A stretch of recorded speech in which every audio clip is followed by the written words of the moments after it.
dawn of the 20th century, Germany decided it needed a dedicated sailing ship to train its merchant cadets. No cargo holds, no commercial compromises, just a pure school under sails. So in 1901, at the Tecklenburg shipyard in Geestemünde, a spectacular steel training ship was launched and christened Großherzogin Elisabeth, Grand Duchess Elizabeth, in honor of her godmother, the Duchess of Oldenburg.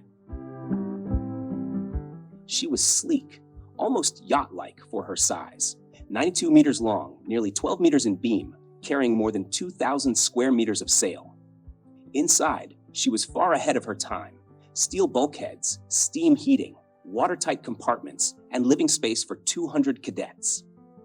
For the German Training Ship Association, this was a masterpiece, the first of a new generation of sail training vessels that would later include ships like Dar Pomorza and Stadsrad Lemkuhl. From her home port of Elsfleth, Lisbeth, as the cadets called her, spent summers in the Baltic Sea and winters crossing the warm waters of Africa and South America. Aboard her, young sailors learned navigation, seamanship, ship handling, and the discipline for which German training ships were famous. She was even visited by Emperor Wilhelm II in 1901 and Tsar Nicholas II in 1903, proof of her symbolic importance. But even perfect training ships face the sea's temper.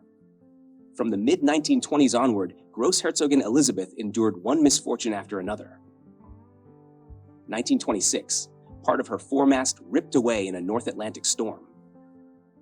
1927, a typhus outbreak on board. 1928, a devastating fire severely damages her hull. 1931, collision with the Latvian sailing ship Evermore.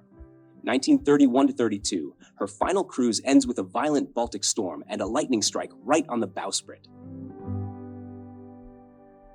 By 1932, exhausted, she was taken off deep-sea service and transferred to the Hamburg Seamen's School as a stationary training ship.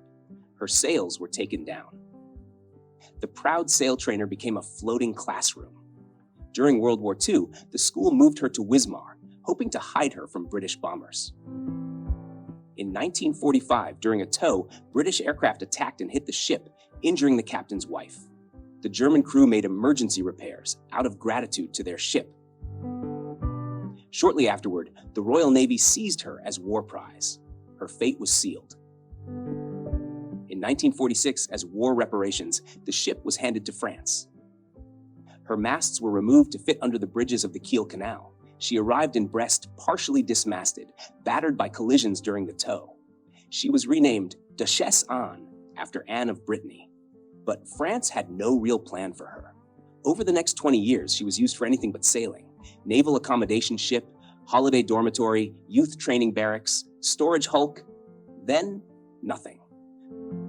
By the 1960s, she was a rusting hulk abandoned in Brest. Experts campaigned to save her. Projects failed. Towns backed out. She was stripped, vandalized, and repeatedly threatened with scrapping. For many years, she was simply that old wreck in the corner of the harbor. Everything changed in 1981. The city of Dunkirk, fascinated by old sailing ships and determined not to lose this one, purchased her for the symbolic price of 1 franc. When she arrived in Dunkirk, the sight was heartbreaking.